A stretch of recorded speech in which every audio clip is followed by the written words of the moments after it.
Thank you. Thanks, Mina, for kicking this off, and thank you all for joining. It's great to see you all here virtually, and to see this interest in this country level study program. So I'm at University of California, Davis. I took over from Karen McClure as chair of SPIA a couple of months ago.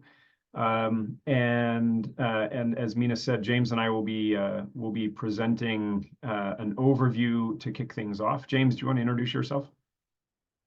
Yeah, thanks, Travis. Hi, everyone.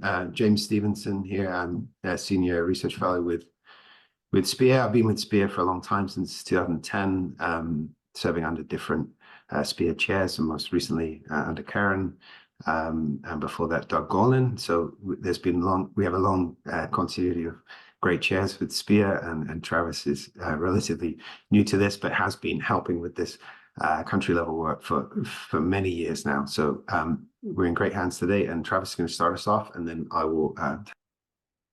Great, thanks, James. James is he directs this country level studies program within SPIA, and so he'll be the one to talk through a lot of the details, and he's the right one to answer a lot of the questions. James, go ahead.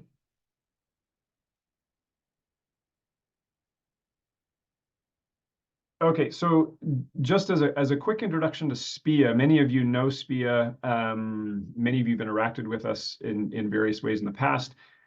This is the current composition of the panel. Panel members who are currently serving. We're recruiting a couple of new panel members in the coming year. The SPIA is sort of a unique institution. It's an independent body within the CGIAR, charged with impact assessment, independent impact assessment of CGIAR technologies, and building that capacity within the system.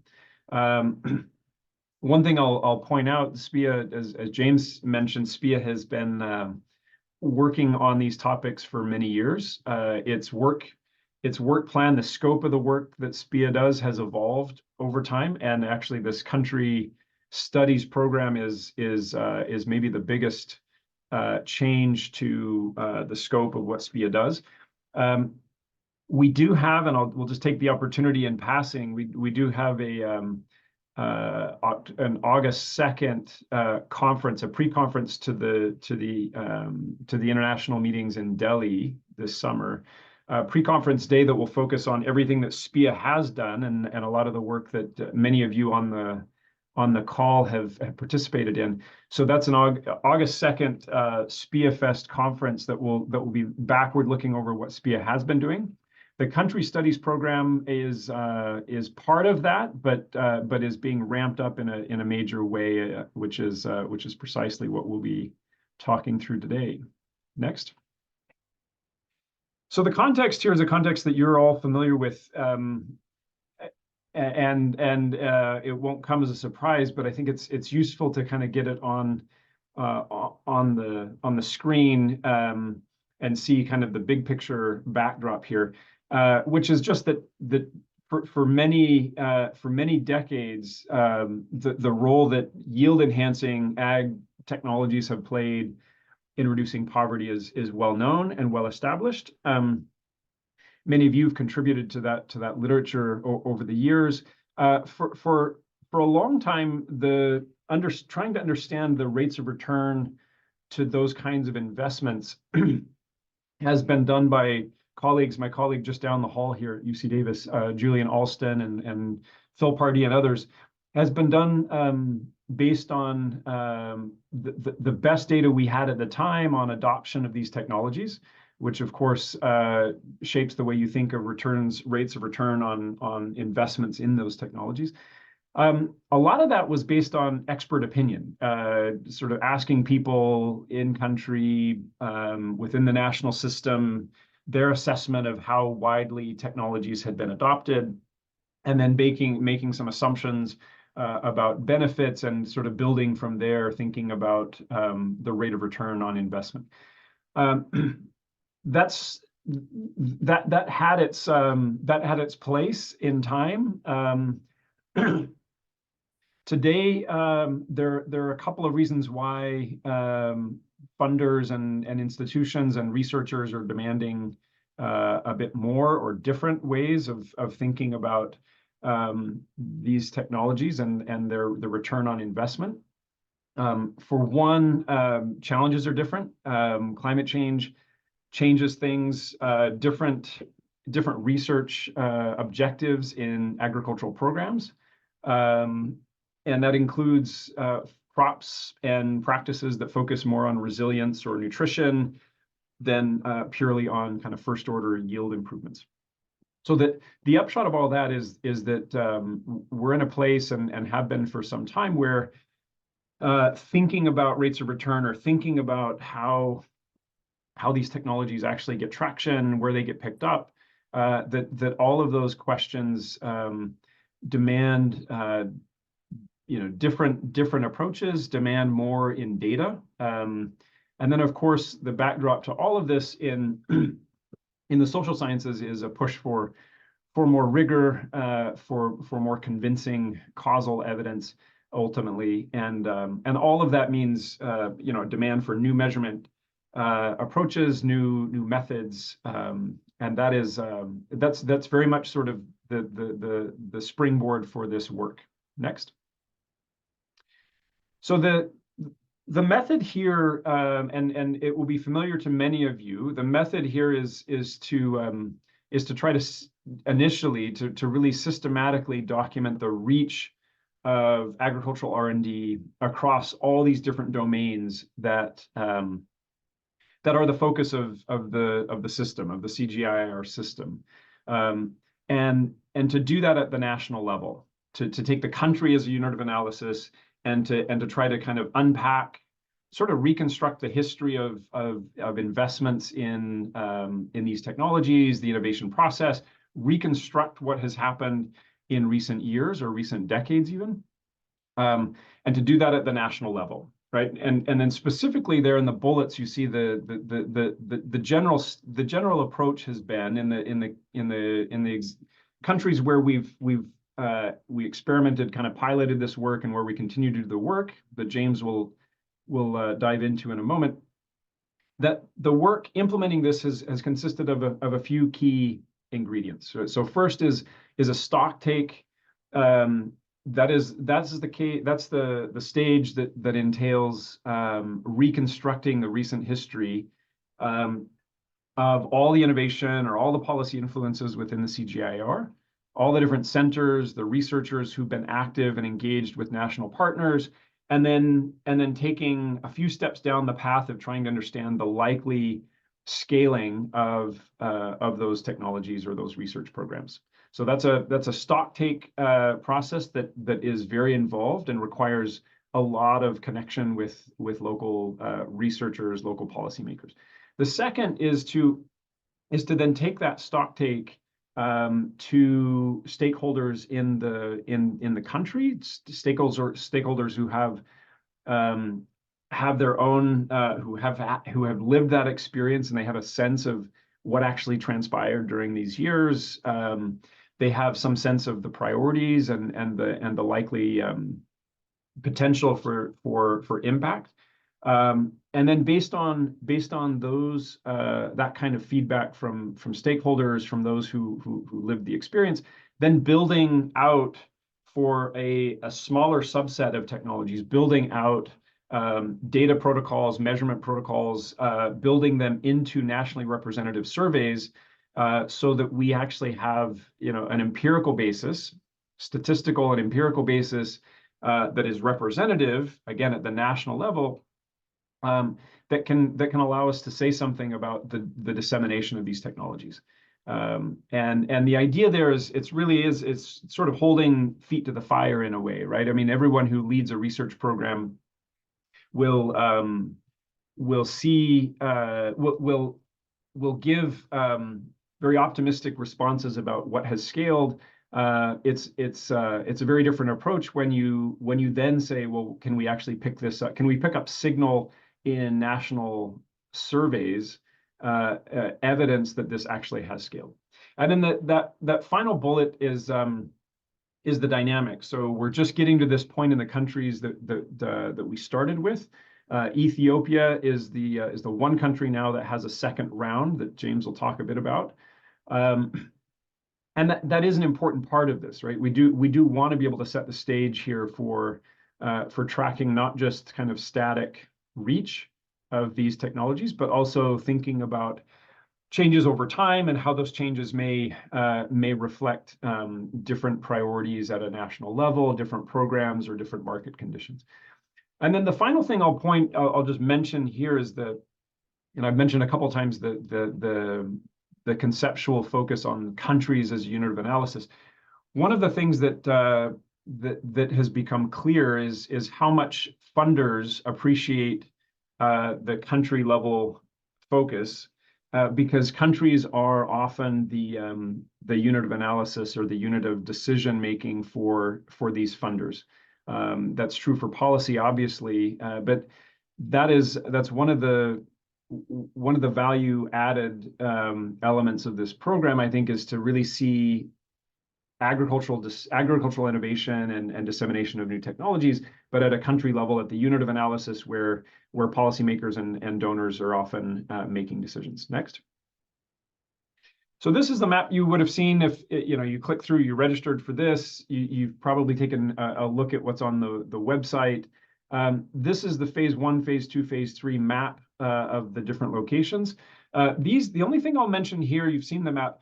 This map reflects a lot of back and forth within SPIA, a lot of back and forth interaction and contributions from different partners within the system, and dialogue with donors, right? So this is sort of trying to check several boxes: geographic representation, focusing on countries that have received a lot of attention in recent decades from the CGIAR, geographies that are of special interest to donors. So that's sort of what you see here is the product of a lot of discussion, a lot of consideration of the different dimensions that we want represented. James, I think you take over. Jarvis, thanks so much. So let me just spend a few minutes kind of giving a bit of the backstory about what has been done to date, because obviously that's pretty important information for those of you wanting to express interest in taking over this portfolio of work in different ways, starting new directions. My goal here is just to give you a brief overview. So, going back over 10 years, we've been partnering with the LSMS team. That started with kind of pretty informal discussions where we were keen to kind of bring a more systematic approach to the way in which CGIAR thought about adoption of innovations, and we saw that was just a really solid partner for us to start from, in that they had these relationships with the statistical agencies, and in particular under the kind of multi-year program of work, the LSMS ISA, the Integrated Surveys of Agriculture, the opportunity for doing a lot of really sort of deep data collection using plot level data, crop cutting, all of which opens up all kinds of opportunities for us on the measurement side. And so that really started from very baby steps. We had 2 members of my team present in Ethiopia and Uganda from about 2015 onwards. And so Frederick in Ethiopia, John in Uganda were kind of the focal points for that partnership, and were there for many years. John, in fact, is Ugandan and is still there, and is now actually part of the LSMS team, John Elukor. And so those guys helped us to kind of create those partnerships between the LSMS team and the statistical agencies, but then importantly, doing this kind of work and building up the methodology for that's now become kind of what we're referring to as the stock take. So all of the CGIAR facing research to understand what has been the focus of research, in the CGIAR over the previous period. So this has been a fairly long run, kind of slow burn to get to where we are now. But in that process, some stuff was done somewhat opportunistically, and then gradually we were able to sort of systematize our way of working into kind of something that now we hope we can kind of specify a set of things that we think is kind of a fairly coherent approach to what we're trying to do, that we can give guidance to people that are interested in doing this kind of work, but then set the stage to kind of unlock lots of creativity from all of you to take things in your own directions.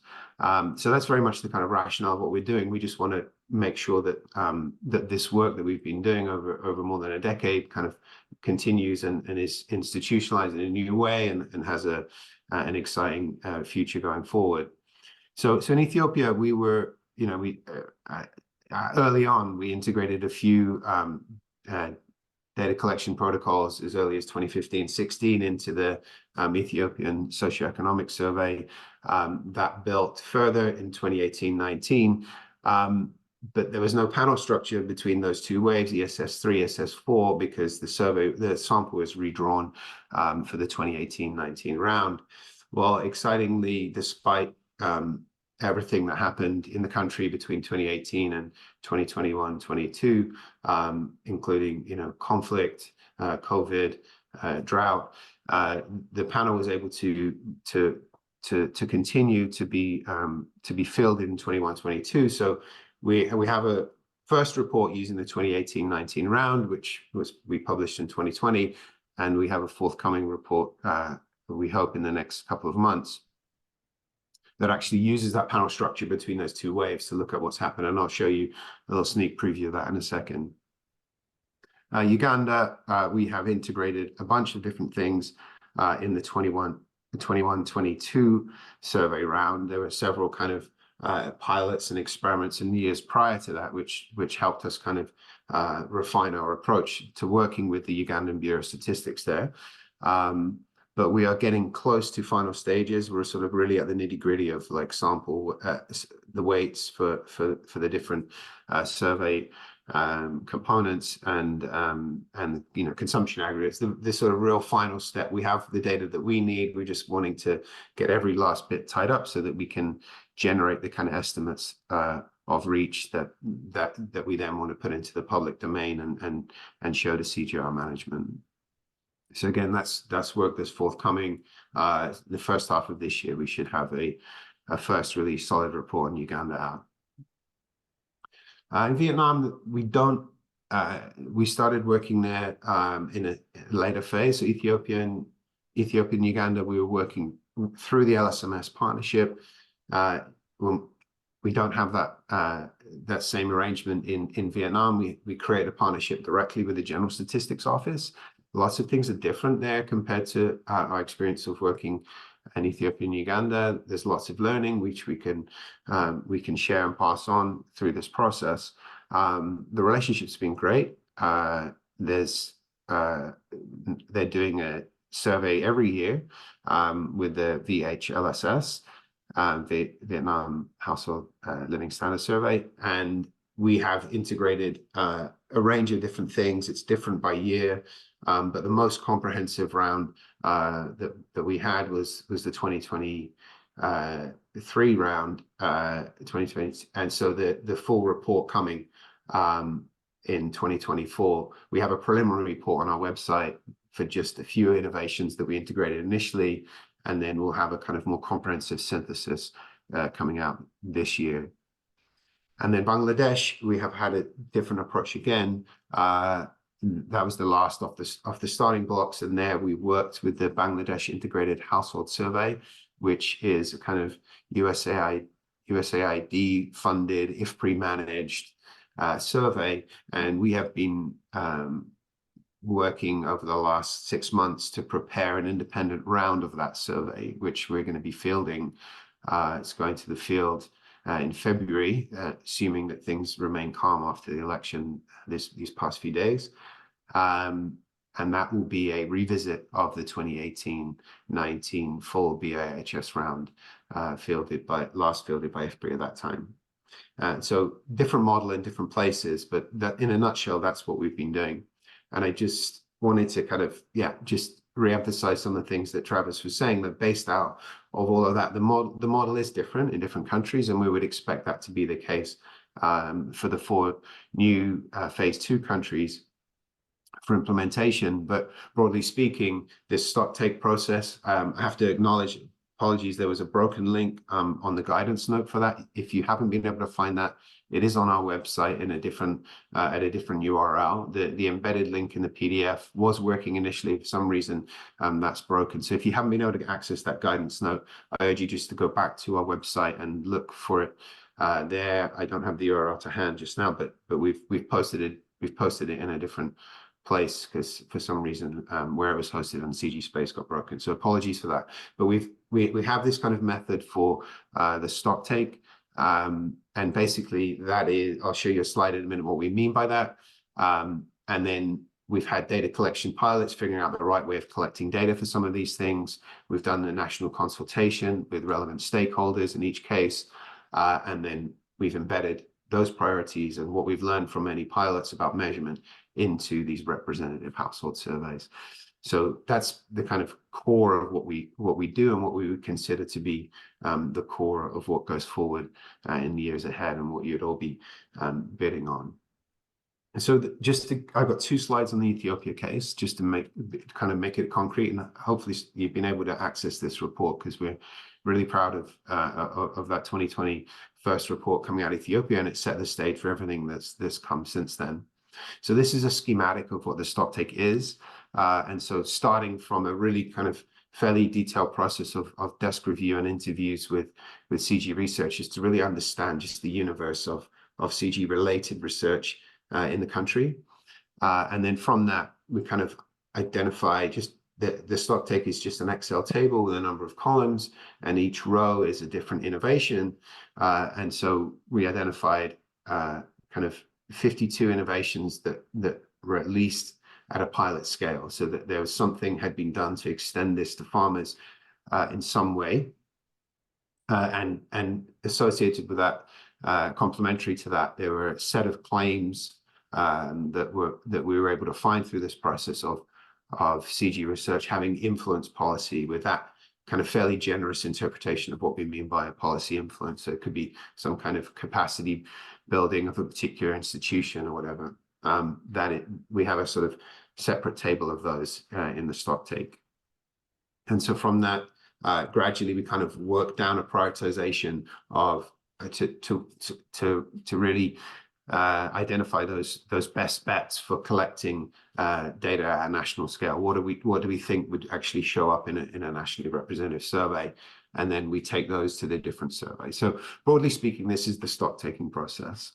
And in terms of what we end up with, this is like the really kind of take home slide for this forthcoming second round. So we have the set of innovations you see down here on the chart, and these were all different, using different kind of degrees of sophistication, different data collection approaches we use to collect information about those innovations. The most complicated, we did DNA fingerprinting of crop cuts. At the most basic, we asked a question, and then somewhere in between, we had, say, a visual aid about a particular feature that the respondent was able to see a photo of something and respond appropriately. So the different range of different measurements. But what you see here is 2 waves of data. So there are 2 bars for each of these innovations. The lighter bar is for the 2018-19 round, and the darker shade is just 3 years later. And it's striking that despite all the changes that happened in between, we see a number of innovations have actually significantly shifted. These numbers are the numbers of rural households in millions, based on 2 rounds of data in the different ESS surveys. And we're now in a, we've since generating these estimates, we've been complementing, trying to dig into, sort of qualitatively look at what kind of mechanisms could be driving these results, just to reinforce our confidence that these are indeed real effects, and And so we have a report, as I say, forthcoming that uses these 2 rounds of data. So this is kind of the ideal. This is really sort of the proof of concept and the thing that's allowed us to go forward and do more of this work. That funders are really interested in this kind of data, and hopefully you can also see that this is very useful and actionable information for research, but also for policy. So yeah, I mentioned the pipeline. I kind of, in passing, these are these things, and then just the final bullet that we do have a number of different guidance documents to our job here is to, over the next kind of year, is to really sort of pull out all of the learning that we have had over the last decade of doing this. We have a remote sensing document because there's been some pilots that have used remote sensing integration over the last several years. We have a remote sensing document we put out last year. DNA fingerprinting guidance, we've had various kind of early versions of that. We're looking to do a kind of jointly published product with the LSMS team coming out later this year as part of the 50 by 2030 initiative of the LSMS team. And I say we have a short guidance note on stock taking, but by the time people are invited to write full proposals, there'll be a much longer, more comprehensive guidance to stock taking that we'll have available later this year. And so just, I think finally for me, that just to help you understand the capacity and what would be needed to be included in the grant and what is actually available to you as a kind of support service. So I'm full-time on this work. I'm kind of directing the overall portfolio of the different grants that we foresee, but I also manage a team that we're going to be populating. We have a team in place at the moment, but those folks are very kind of junior and hands-on and doing the work in these different countries. And many of them are actually pre-docs. That's been a model that we've used in the last several years. And the goal is to get those guys often into PhD programs in the next 12 months or so. But we have a new hire, Davis Gimones, just started this week. He's been working as a consultant for the last couple of months. So Davis is available. He's a bioinformatician, and particularly as related to genotyping and genetics. So he's a really crucial part of, brings an important skill set that maybe can help Allay sort of do some of the advising and translating, so that not necessarily you need to have all of those skills within your teams when you're bidding on some of these things. There are these kinds of expertise foreseen in the sort of support team helping you out over the years of implementation of this program. Okay, I'm handing back to Travis briefly before we open up for discussion. Great, thanks, James. Thank you. So one question that within SPIA that we discussed at length is, and it relates to this operational model. There was a clear, from the Ethiopia experience, there was clear evidence from the system, from within the research community, and most importantly, from within the funders. There was clear evidence of enthusiasm for these country level stock take kinds of approaches. The question was like whether, who should actually do this work. So the request was for SPIA to scale up in an ambitious way, scale up and include a lot more geographies here. So the question we discussed at some length is maybe this is best suited for consulting or survey firms, that we just sort of hand off a product and they just crank out these reach reports. We pretty quickly realized that we wanted actually this to continue to be a research endeavor. We didn't want this to be a product per se. We wanted it to be a bit more than that, and for a few reasons. So this is why. So what is in what James just described in the countries, these phase 1 countries? Where's the creative research space? Why is it that we really see this as being a research endeavor? So first there's methods and measurement issues that have come up in these countries that I think open a lot of interesting doors for creativity. And you all as researchers are really well placed to be thinking creatively about how to figure out measurement of a disembodied technology. So a lot of these technologies, a lot of these innovations are sort of bundles of practices, or they're knowledge intensive, and some of them, James mentioned the policy influence work.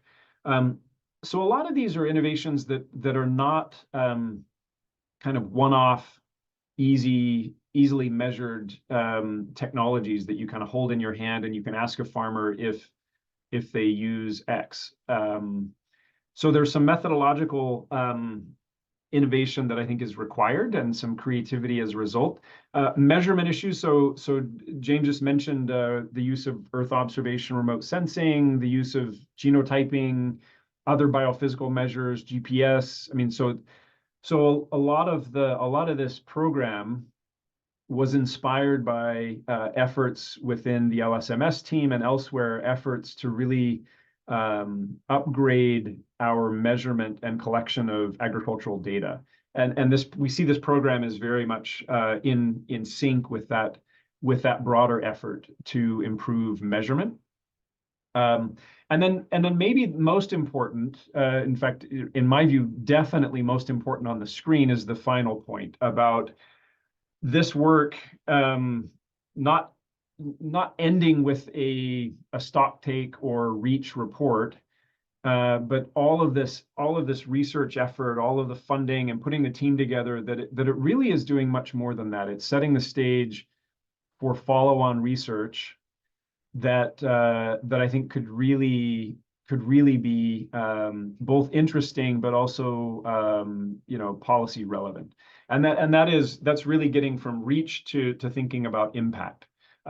We had this experience, and again, this is not conjecture. This is based on our experience in the current countries, that once you start really engaging in this way at the country level, once you're thinking about integrating into national panel surveys, that it produces a rich stream of research questions, of sort of causal impact kinds of questions, things that you learn about a program in the way it was rolled out. So we have a few geospatial kinds of impact assessment methods or identification strategies that we've tapped opportunistically, because we sort of stumbled on a rollout of a program that was really well suited for that kind of an approach.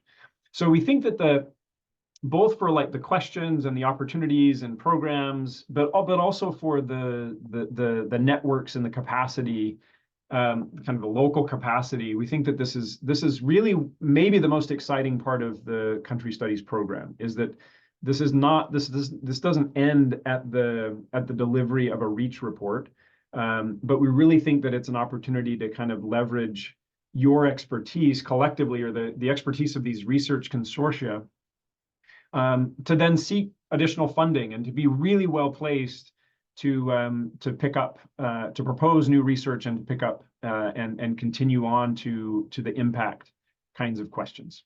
Next. So this is the final slide, and we want to make sure to have time to answer some questions that you have. The questions that you'll see a bunch of questions under the frequently asked questions section of the website, a growing set. Many of them, so many of you will see questions that you have asked, because these are questions that we've received over the last month or so.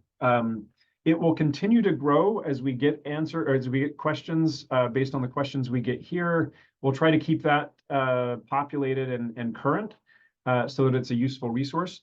The one thing I'll note, and you'll see here the categories, we're certainly not here going to go through each of those questions. They're available online. They come in those 4 different types of questions.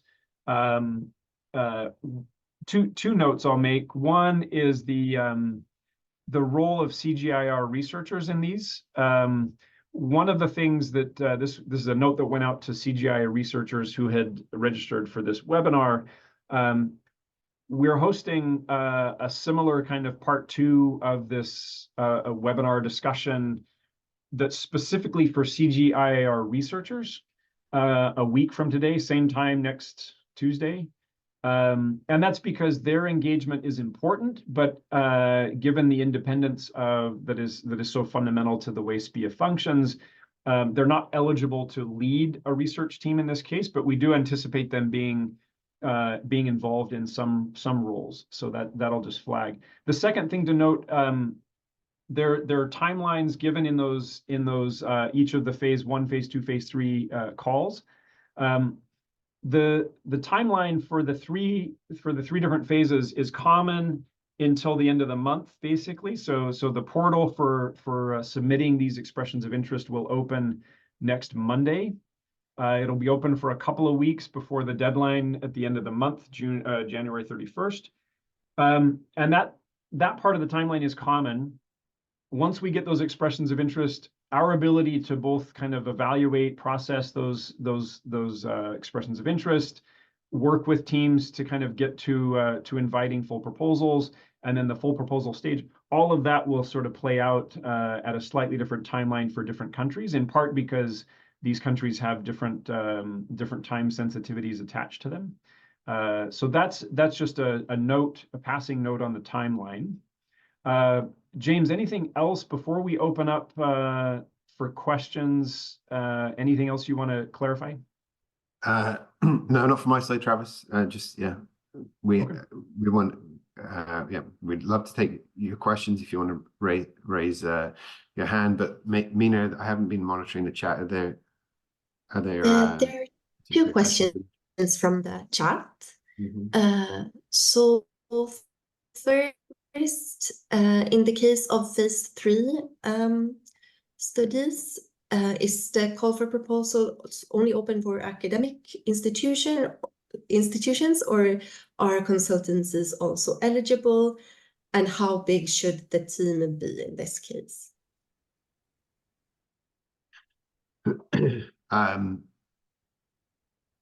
Travis, shall I take that? Go ahead. Yep. Yeah, I mean, for the, I think for the at the EOI phase, consulting firms are able to submit EOIs certainly for the stock take only. That's particularly relevant, I think. We're trying to kind of keep this format for EOIs very light, and we'll see the full range of what we have and be in touch. But we haven't excluded consulting firms. We're hoping for the deeper engagement, the multi-year kind of phase 1, phase 2. We are hoping to kind of have substantial sort of research expertise leading that work. But yeah, I mean, we're not ruling that out. And in terms of the composition of teams, I think it's for the phase 3. If let's say you're preparing an expression of interest for just one country for one stock take only exercise, that is a somewhat limited exercise in the sense that there's no fieldwork foreseen other than kind of qualitatively carrying out interviews, much of which, given the way everyone works now, being virtual, I would expect, but certainly some in-country interviews would be absolutely important as part of that. FaceTime, face-to-face, it really does open certain doors, and so that I don't think that could just be something that's done desk-based alone. But for a stock take only exercise, it's a very different kind of beast from one of the phase 1 and phase 2 entities. I hope that helps. Mina, do you have another question, or those are two parts to the same question? So there are two questions here relating to the existing SPIA country studies.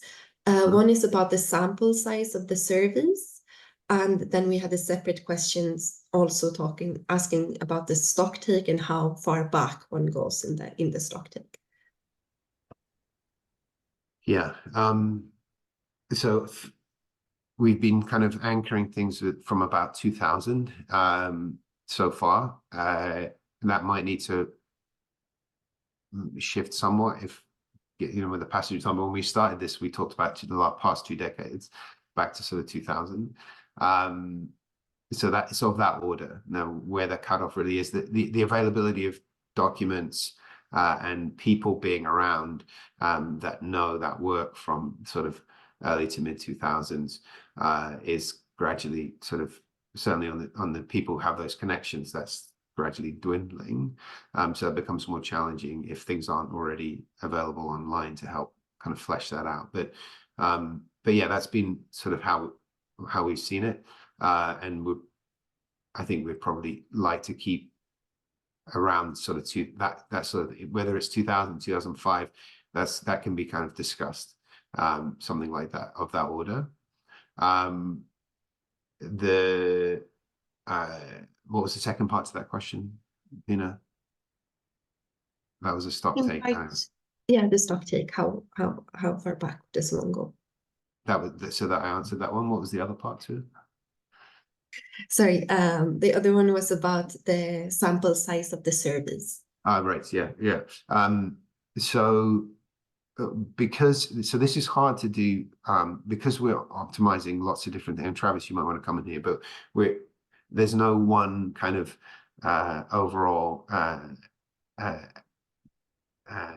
variable that we're optimizing here, because we're looking at lots of different things. And so there's been somewhat that's part of the story here, is that we're looking across lots of different things, and so it's hard to really nail down what we're basing sample size calculations on. But pretty much we've taken the strategy of trying to piggyback off of existing surveys, and so we've tried to go for we've had constraints in that regard, in that we work with the sample that's already set. But broadly speaking, we've been around sort of the 3,000, 4,000 household survey mark to date. But Vietnam, for example, is a much larger survey, so we have a much larger sample size there. But Travis, do you want to just comment about some of the kind of conversations we've had about trying to optimize this sample size issue?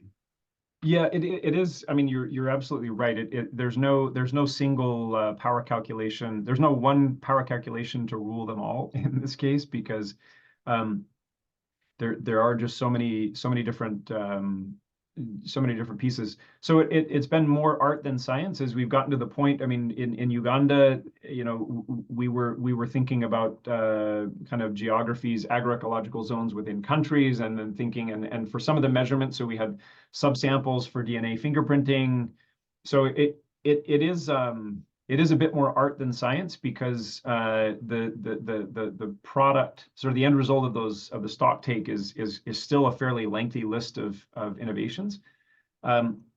Yeah. So, but I guess the key there is sort of a guiding principle there, which is we really want this to be informative at the country level. So we want, as best as possible, to preserve national representativeness.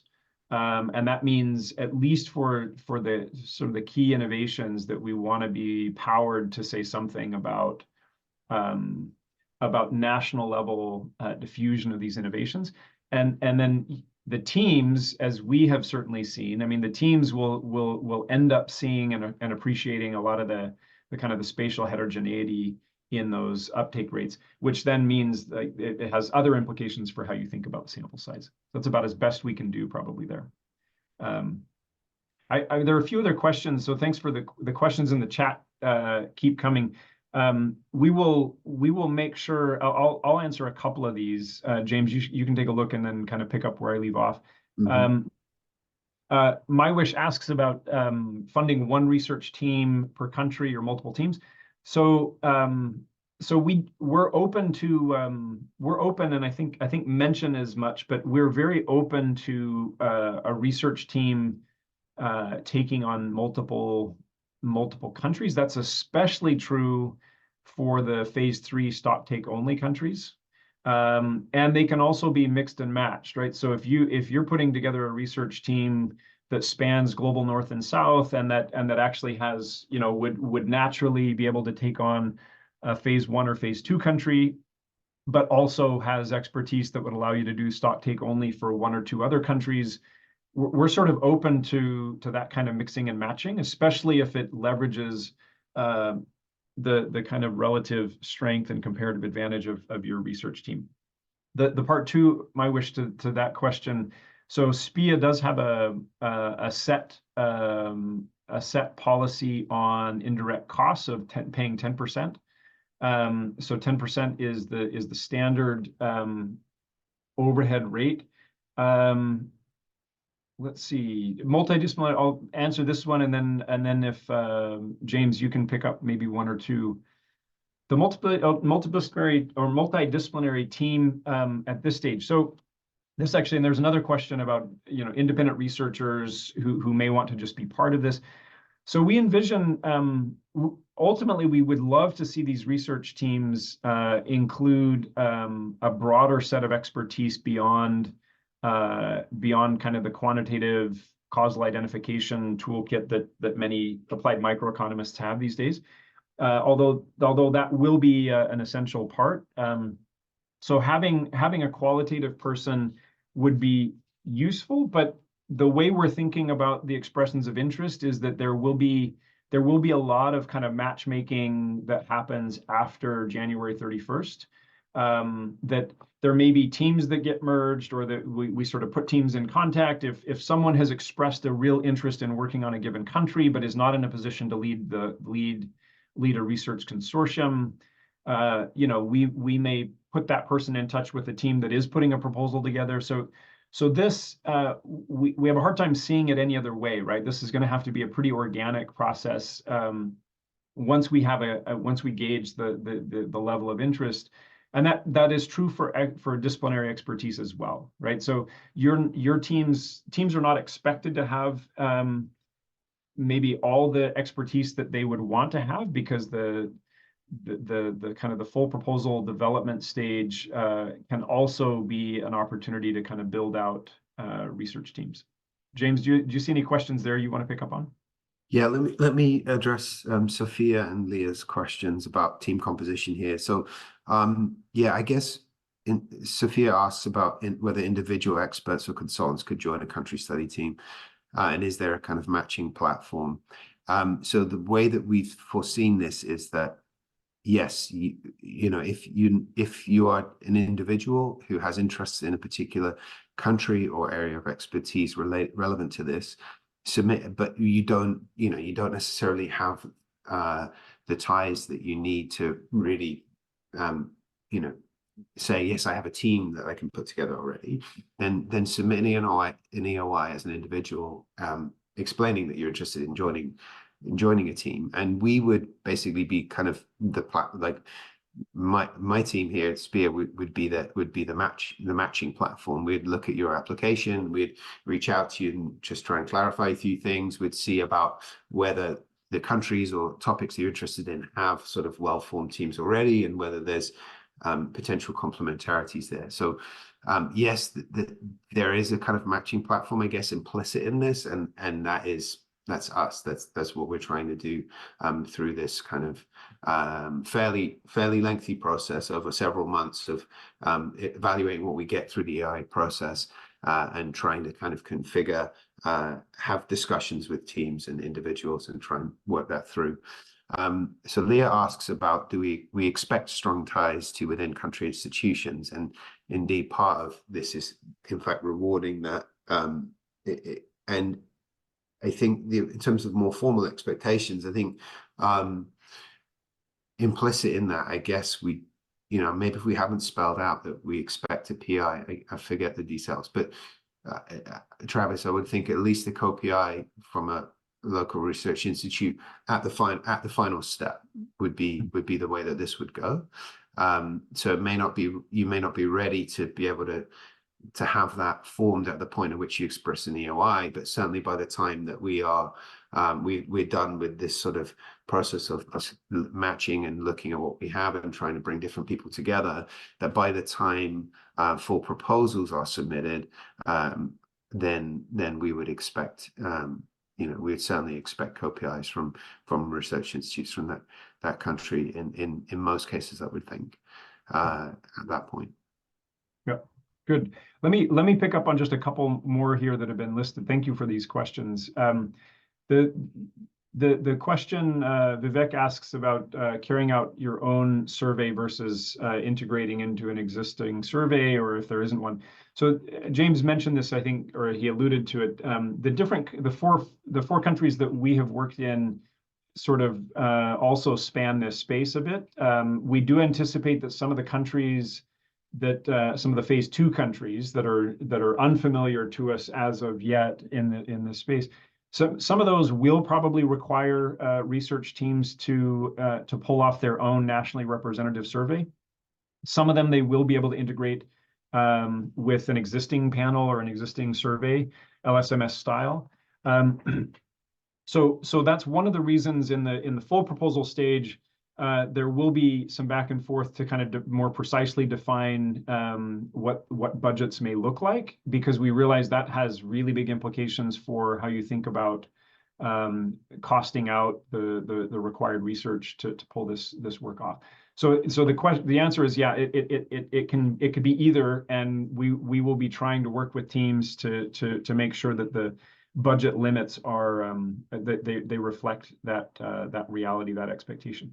The other one that I'll pick up on is about the stock take. Victoria asks about stock take. So and this goes to another one about which, what goes into the survey design. So this really is meant to be even at the stock take only. It is meant to be CGI-IR technologies. It's meant to be but sometimes that's clear and sometimes it's a little bit less clear. So we started talking about sort of the signature, looking for a CG signature in these innovations. Sometimes these are joint efforts, they're joint ventures with national programs. But it's meant to have everything that's in the stock take should have some CG touch to it. Everything that shows up in the panel in like a survey design that you're actually going to be testing for at scale, that's stuff that's innovations that are CG related or have a CG touch to them, that also seem to have kind of cleared the bar beyond wishful thinking, and there actually is some reason to expect to find them in a survey, right? So that's the kind of the funnel that James described. And then the last one I'll pick up on is the RCT, and this goes back to the second slide, the second to the last slide, James, with the creative space. So that one, the core research funding here does not include explicit budget for running a large RCT, because the primary deliverable here is this REACH report. However, I mean, we do, as I said, we do expect this to generate all kinds of interesting potential research questions and for follow-on work.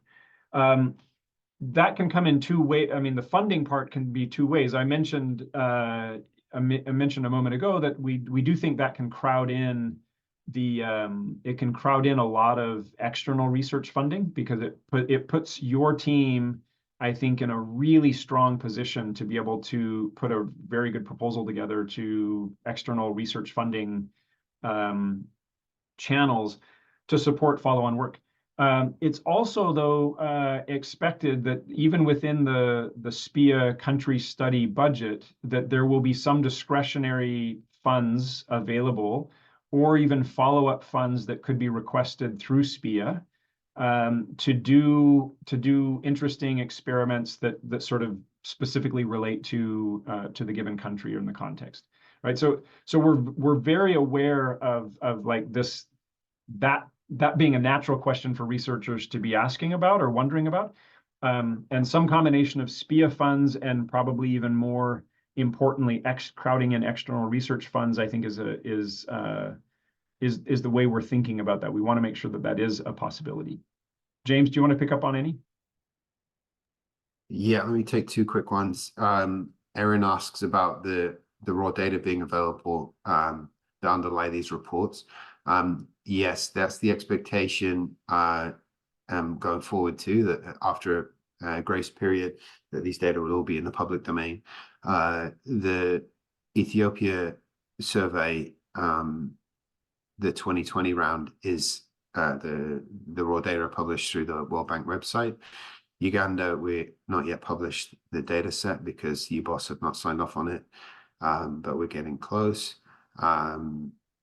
The Vietnam data are less openly accessible through the arrangement with the General Statistics Office, but we are expecting to have access to at least the full raw data set for Vietnam of the variables that we integrated in the survey. And we're negotiating currently about publication of the covariates and the wider data set on that one. And Bangladesh, that's fully in our control, and we hope to have the data published within 12 months of it being collected. So that process is still a ways off because we're only just about to go to the field for the first time in Bangladesh in the coming months. But that one is fully within our control because we are running that survey round ourselves.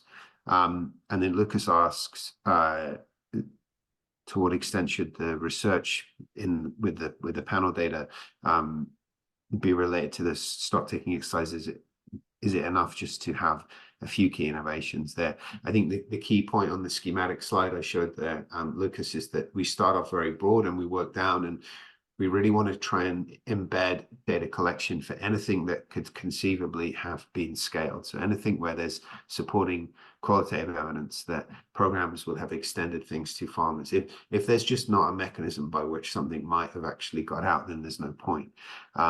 But anything that there is sort of expectational hope that things have gone out, we want to know that. And that in a lot of cases, ends up in quite precisely measured zeros, and that's really valuable as well. There's quite in an Ethiopia case, a few things really took off and reached many millions of households across the country. The funders are really happy about it, but there's lots to learn there about why many innovations just did not scale as they had been hoped to do so. So yes, we want to kind of try and keep as broad as relevant for as long as possible in this process. Yeah, great. Okay, we want to finish on time, Travis. So we got is it 2 minutes left, maybe? That's right. So we will be finishing on time. A couple of the questions are about just sort of going forward, access to the slides. We'll make sure the slides and the recording are both available, so you'll have access to those. There are a few other questions here that we will try to address in the FAQs, or we may reach out if we haven't answered them here.